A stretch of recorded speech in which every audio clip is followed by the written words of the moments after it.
O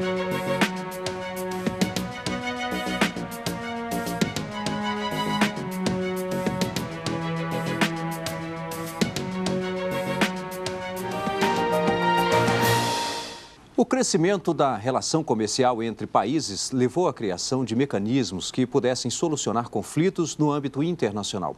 No Academia desta semana, vamos falar sobre o conflito de jurisdição existente entre os sistemas de resolução de controvérsias. Esse é o tema do estudo de Ruth Santos. O conflito de jurisdição entre sistemas de soluções de controvérsias multilateral e regional. Dissertação apresentada ao Centro Universitário de Brasília, Uniceub, como requisito parcial para a conclusão do programa de mestrado em Direito. O estudo é de Ruth Santos. E para debater o trabalho, recebemos o advogado civilista Vinícius Cruz e o mestre em Direito Internacional pela Universidade Católica de Brasília, Fernando Henrique Fernandes. Quero aqui agradecê-los pela presença. Doutor Vinícius. Muito obrigado. Doutor Fernando, também muito obrigado pela presença. E nós vamos acompanhar agora um resumo deste estudo. O trabalho mostra os conflitos de jurisdição entre os sistemas de solução de controvérsias regional e multilateral. A autora faz uma comparação histórica e evolutiva dos sistemas, analisa os instrumentos usados e como eles são aplicados em casos concretos. Ruth, obrigado pela presença, parabéns pelo trabalho e eu gostaria que você já começasse falando da metodologia. Tá certo, eu agradeço a participação. A metodologia que nós usamos, na verdade nós dividimos o trabalho em 3 partes, né? E na primeira parte a gente buscou tratar de uma forma histórico-comparativo de evolução dos mecanismos de solução de controvérsias multilateral e regional, que isso não tinha sido abordado ainda, essa forma de estudo, eram feitos de formas separadas. No capítulo 2, nós tratamos dos instrumentos aplicáveis a conflitos de jurisdição e no capítulo 3, nós trabalhamos com estudos de caso que esses mecanismos jurídico-processuais viessem a ser aplicados. E então a gente conclui o trabalho. E a Ruth destacou para a gente 3 obras que fizeram parte aí da bibliografia deste estudo. Vamos conferir quais são. Internacionalização do direito, direito internacional, globalização e complexidade. Marcelo Varela, editora, Universidade de São Paulo. L'articulation entre l'homme et les accords commerciaux régionaux. Alice Rocha da Silva, editora, Edition Université Européenne. Conflict of Norms and Public International Law, How WTO Law Relates to Other Rules of International Law. Judith Pauling, editora, Cambridge University Press. Pronto, Ruth. 3 obras e eu gostaria que você comentasse. Tem a primeira obra, que é do professor Marcelo Varela, que foi também o orientador deste trabalho. É um excelente trabalho, um excelente livro que trata da visão da internacionalização do direito, né? E a questão da multiplicação e da fragmentação das normas do direito internacional, que trouxe uma abordagem sobre este prisma para o meu trabalho, que contribuiu muito em relação à multiplicação de tribunais internacionais, para que a gente pudesse tratar neste ponto. O da professora Alice foi também de fundamental importância, talvez um dos principais, que no trabalho que é a tese de doutoramento dela, que ela trata da compatibilidade dos acordos regionais com a OMC, isso em linhas bem gerais, porque o trabalho dela vai muito além disso. E o do Judith Pauling, que é um teórico fundamental também neste tema de conflito de jurisdição e de normas. Este livro apresentado, entre outros artigos, contribuiu muito em relação a tratar a OMC juntamente com os outros acordos regionais. Então, essa é a base teórica fundamental do trabalho. Bom, você falou da metodologia, da bibliografia, agora eu queria que você falasse do estudo. Tá certo. A escolha, primeiramente, se deu em razão da multiplicação de normas que a gente tem no direito internacional e, com isso, a multiplicação de tribunais também, que decorre necessariamente da fragmentação do direito internacional, que é da sua própria natureza. Então, essa configuração reflete uma possibilidade muito grande de conflitos de jurisdição e de normas, mas para o meu trabalho, eu preferi tratar só conflitos de jurisdição, que é entre organismo multilateral, que é a OMC, e organismos regionais, que é Mercosul e o NAFTA, qual a gente definiu no trabalho. A importância do tema se faz necessária porque a gente tem uma coexistência de sistemas jurídicos que estão dentro de um mesmo patamar jurídico, estão dentro de uma mesma hierarquia. E as normas que a gente tem hoje não são suficientes ou não são capazes de disciplinar essa concomitância de sistemas de solução de controvérsias. Então, trazer algumas soluções, apresentar algumas soluções é necessário. E para isso a gente traz alguns instrumentos jurídico-processuais e outros mecanismos também, visando uma melhor compatibilidade desses mecanismos dentro do sistema de comércio internacional. Então, o objeto do estudo foi, na verdade, como e de que maneira harmonizar sistemas regionais de solução de controvérsias juntamente com a OMC. Como eu disse, eles estão dentro de uma mesma hierarquia. Então, não posso dizer que a OMC se torna hierarquicamente superior a um acordo regional. No entanto, quando a gente tem alguns casos de conflito de jurisdição, a gente percebe uma sobreposição da jurisdição da OMC. Então, para a gente trabalhar isso, o trabalho está dividido em 3 capítulos. O primeiro, a gente fez um estudo bem interessante relacionado à evolução desses 2 sistemas. Por quê que a gente quis fazer dessa maneira? Para comprovar, para demonstrar que estes 2 sistemas partem de uma mesma base teórica, de uma mesma base evolutiva, eles partem de uma mesma vertente. Então, não se pode dizer que eles são contrários. Então, a gente fez um paralelo entre os 2, sistema regional e multilateral, de evolução desde a década de 40 até a data atual.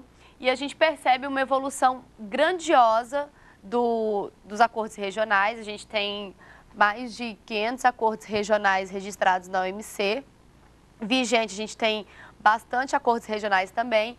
E isso, a OMC, todos funcionando juntamente. A gente tem a OMC, acordos regionais e acordos regionais, que, vez por outra, podem sim vir a ter conflito de normas e de jurisdição. E no capítulo 2, a gente trabalha com a possibilidade de alguns instrumentos que já existem, como é o caso da cláusula de eleição de foro, que já existe, porém, é uma forma que ainda não se desenvolveu, consta nos tratados, nos acordos, porém, ainda não surte muito efeito. Trabalhamos com alguns instrumentos processuais, da conexão, litispendência e coisa julgada, porque são instrumentos processuais que tem no direito interno, que resolvem alguns tipos de conflitos de jurisdição. Então, colocamos isso no trabalho a fim de aplicá-los em casos concretos, que foram 2 casos que eu trouxe. Um é entre Mercosul e OMC, que é o caso dos frangos, em que houve uma decisão do Mercosul, em que Brasil e Argentina, Brasil insatisfeito, recorreu ao órgão multilateral e conseguiu ganhar, revertendo a decisão do Mercosul. Então, nesse caso, a gente teria uma aplicabilidade, uma suposta aplicabilidade da coisa julgada. E o outro caso é um caso chamado Soft Drinks, entre o México e os Estados Unidos, que trata de um início de um processo dentro do NAFTA para resolver uma questão de imposto. Os Estados Unidos recusou a tratar dentro do NAFTA e recorreu à OMC. A OMC descartou a jurisdição do NAFTA e tratou dentro do órgão multilateral. Então, assim, nesse caso seria a litispendência, que é a pendência de um outro processo com as mesmas partes, com os mesmos objetos em trâmite em um tribunal. Então, assim, a gente pôde verificar que poderia ser aplicado litispendência e coisa julgada, porém não se torna aplicável dentro do direito internacional. Seja porque o direito internacional não recebe, ou seja porque a OMC e os acordos regionais não têm isso disciplinado dentro dos seus tratados constitutivos e dentro das suas normas. Então, o que a gente percebe é que há um conflito e há não uma ausência, mas uma falta de funcionamento dos mecanismos existentes. Então, o que acontece é que a OMC se torna muito relutante em aceitar acordos regionais dentro da sua jurisdição, até porque ela não tem tratado isso, principalmente agora desde a rodada de Doha, ela não traz isso dentro das suas negociações. Ela é enfática ao afirmar que não pode considerar outras jurisdições, né, porque ela estaria ofendendo o direito dos seus membros, de seus países membros, e também porque não tem nada previsto dentro do seu acordo constitutivo. Então, assim, é um tema que requer muito mais do que normas, requer mais conversa, uma cortesia judicial entre tribunais, entre o OMC e Mercosul, entre o OMC, Mercosul, NAFTA. É necessário que os juízes tenham o discernimento de começarem a dialogar sobre estes conflitos, para que a gente não passe por um processo de que a OMC perca a segurança jurídica. Não que ela vá perder a sua estabilidade ou a sua capacidade decisória, mas sim a segurança jurídica que ela trouxe para os seus países membros. Então, a gente precisa passar mais para essa via político-diplomática, muito mais do que normas, porque instrumentos até existem, porém não são aplicados. Vamos fazer agora um rápido intervalo e em seguida estaremos de volta com a Academia já na fase de debates. Até já. Estamos de volta com o Academia, hoje debatendo a dissertação de Ruth Santos. O conflito de jurisdição entre sistemas de soluções de controvérsias multilateral e regional. Mas antes de iniciarmos aqui o nosso debate, vamos conferir algumas teses e dissertações que estão disponíveis no mercado editorial. Responsabilidade social, conceitos e práticas, construindo o caminho para a sustentabilidade nas organizações. Cídia Lede Filho e Vânia de Lourdes Marques, editora Atlas. A responsabilidade civil da administração fiscal, Vasco Branco Guimarães, editora Fórum. Tribunal do Júri, visão linguística, histórica, social e jurídica, Paulo Rangel, editora Lumen Iuris. Bom, gostaria de convidar o Vinícius Cruz para dar início aqui então ao nosso debate. Inicialmente gostaria de parabenizar a doutora Ruth pelo trabalho, pela brilhante dissertação. Gostaria de agradecer a produção pelo convite. Acerca do trabalho da doutora Ruth, é interessante destacar que é um trabalho de grande relevância no âmbito do direito internacional público, até porque ele tratou de determinadas matérias do processo civil, que geralmente não são tão ventiladas quanto deveriam ser. Na dissertação, a doutora Ruth mencionou que a Organização Mundial do Comércio, ela reconhece a coisa julgada. O que seria essa coisa julgada? Seria aquela imutabilidade que a sentença goza, ou seja, que após trânsito julgado ela não é passível de recurso, salvo em determinados casos. Tendo em vista que a OMC reconhece essa coisa julgada, ela entende que é de difícil aplicação, pelo simples fato que a solução de controvérsias ela não prevê essa norma de forma legal. Dessa forma, pode-se concluir que a coisa julgada ela não produz efeitos legais no âmbito do direito internacional? Exatamente isso. Na verdade, a OMC, em alguns casos, até reconhece a existência da coisa julgada como princípio de direito público, né? Como outros princípios também, como o devido processo legal, ela reconhece princípios, porém, ela não aceita a coisa julgada. No direito internacional não se tem a coisa julgada, porque primeiro se tem a questão do caráter decisório para uma certa gama de pessoas, para certa gama de países. E ela não aceita a coisa julgada porque o que ela diz no caso dos frangos é o seguinte: não está previsto no nosso ordenamento jurídico. Se não está previsto, eu não posso aplicar. E eu não posso aplicar porque não está reconhecido. Eu não reconheço outras jurisdições. Eu não posso reconhecer as outras jurisdições porque afetaria a minha jurisdição. Então, esse é o entendimento que a OMC tem acerca da coisa julgada. Para ela, pouco importa se houve uma decisão fora da OMC, alheia à OMC. Ela não vê o o sistema de comércio internacional, o regionalismo inserido dentro desse sistema. Então, a coisa julgada não produziria efeitos dentro do sistema de comércio internacional ou no direito internacional. Professor Fernando Fernandes. Muito obrigado pela oportunidade de participar do programa, uma grande alegria. Quero inicialmente parabenizá-la pelo seu trabalho, pela forma como foi dividido, está muito didático.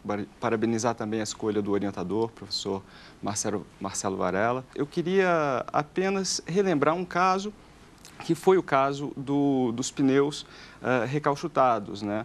Uma situação que vinha sido debatida desde 1991, mas que só há poucos anos teve uma decisão final, porque inicialmente houve a sua análise através do Mercosul e favorável à importação e comércio internacional de pneus usados, e depois a questão foi novamente analisada pela OMC, dessa vez foi contrária a esse comércio, e terminou sendo debatido no STF para averiguar a legitimidade, né, dessas questões.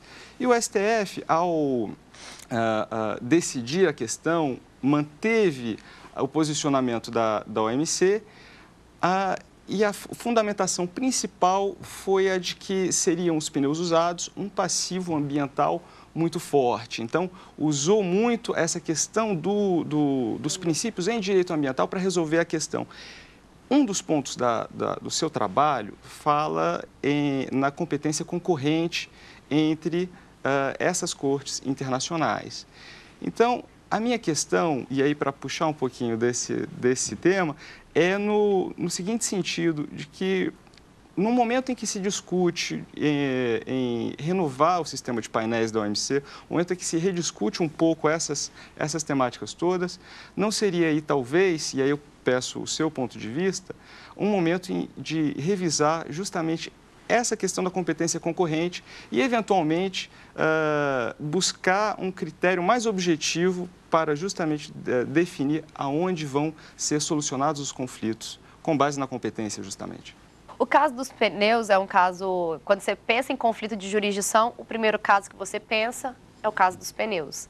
E quando você pensa em conflitos ambientais, é o caso dos pneus. Então, este foi o meu primeiro conflito de escolher qual caso e o dos pneus talvez estivesse incluído. Mas por que eu não o coloquei no trabalho? Porque primeiro foi tratado uma questão âmbito Mercosul e a União Europeia, digamos assim, incomodada com a situação, recorreu à OMC. Então, a gente já está indo, não são as mesmas partes. Então, a gente já tem uma divergência, a questão da litispendência, né? Seria outra coisa para a coisa julgada. Mas seria um caso muito extenso que seria analisado só exatamente ele, porque é um caso que demanda muitos desdobramentos. E a questão assim, da competência concorrente, eu acho que é um ponto interessante do trabalho, porque a gente coloca a OMC, porque a gente imagina a OMC como uma hierarquia implícita, ou ela tenta se impor como uma hierarquia implícita. E no momento que a gente define a competência concorrente, a gente consegue demonstrar, até pela doutrina, que eles têm uma competência igual, eles estão dentro de um mesmo patamar, eles estão administrando matérias igualmente idênticas. Porém, não são os acordos regionais, ao meu ver, que tem que dizer nós temos a competência concorrente. Porque quem é mais relutante em aceitar é a própria OMC. Então, a OMC tem que ter o discernimento de discutir esta matéria, de começar a discutir a inclusão dos acordos regionais. Como foi discutido anteriormente, como ela aceita os acordos regionais. A gente não está dizendo que eles são incompatíveis, que regionalismo e OMC são incompatíveis. Pelo contrário, eles caminham lado a lado, eles estão passo a passo. Quando um não complementa, o outro vem e complementa. Se eu não estou satisfeita com determinada norma da OMC, eu faço um acordo regional. Então, a OMC ela tem que começar a tentar disciplinar isso dentro do seu ordenamento jurídico para começar a aceitar os acordos regionais como forma integrante, porque até então ela não aceita a jurisdição de outros países, de outros tratados. Então, talvez, e por isso tem que se haver o diálogo entre juízes, porque a partir do momento que um juiz da OMC passa a aceitar a considerar uma outra decisão, a gente faz uma jurisprudência. A gente começa a modificar. Mas até então é a norma. E até analisei alguns resultados de reuniões da própria OMC e eles não falam nada. O que vai ser tratado na próxima rodada de Doha? Nada sobre acordos regionais. E o que acontece? Eles estão indo, estão crescendo cada vez mais. Não que isso vá diminuir a atuação da OMC, mas que possa vir prejudicar o seu funcionamento? Sim.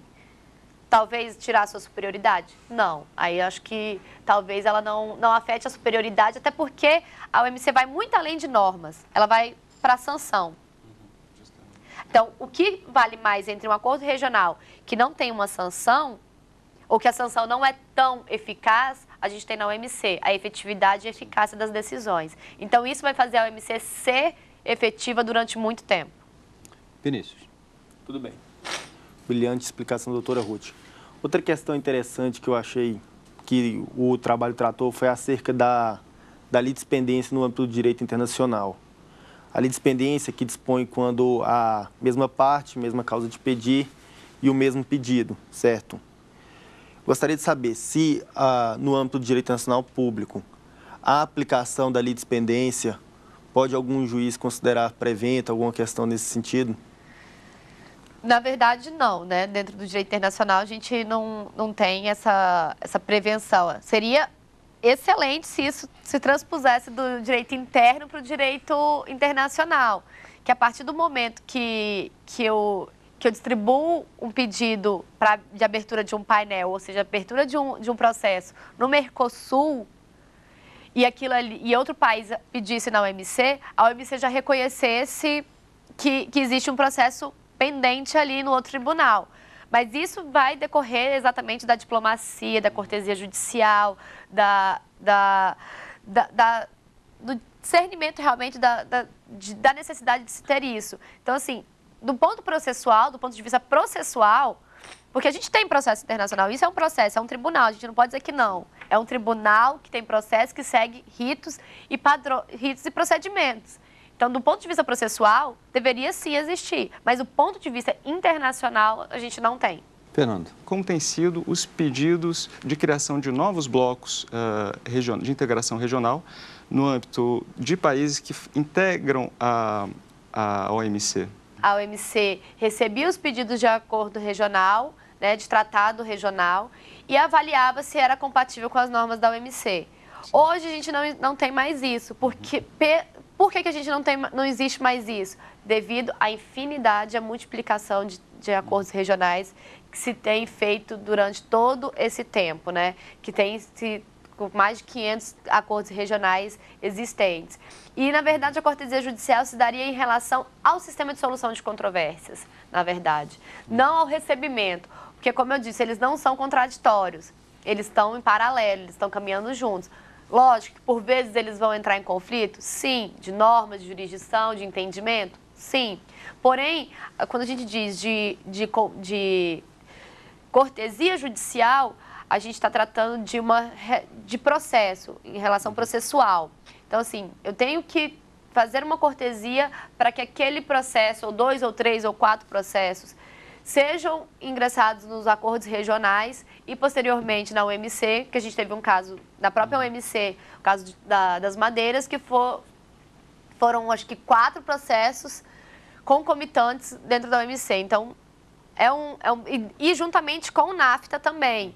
Então, assim, a gente tem esse problema, não temos tantos conflitos de jurisdição. Hoje temos alguns que podem ser enumerados, mas a questão não é a numerosidade, é o que fazer, como harmonizar, né? Como tratar, porque até então se tratava simplesmente do conflito, aliás, se tratava simplesmente da relação entre os dois, se um anulava o outro, se um era complementar ao outro, da compatibilidade. Isso hoje a gente não precisa mais discutir. Não se discute mais compatibilidade de acordo regional com multilateral. Eles são compatíveis, fato. O que agora a gente tem que passar a discutir é como harmonizar. Nós falamos hoje aqui no Academia sobre conflito de jurisdição. Quero aqui agradecer a Ruth Santos pela exposição do seu trabalho aqui no programa Academia. E, claro, também agradecer ao Fernando Fernandes. Muito obrigado pela presença. Também ao Vinícius Cruz. Vinícius, muito obrigado pela presença aqui no Academia. E olha, lembro que você também pode participar do Academia. Para isso é fácil, basta enviar o seu trabalho, a sua tese ou a sua dissertação para o e-mail academia@stf.jus.br. E também é possível assistir este e outros programas da TV Justiça no site www.tvjustiça.jus.br. Obrigado e até o próximo encontro.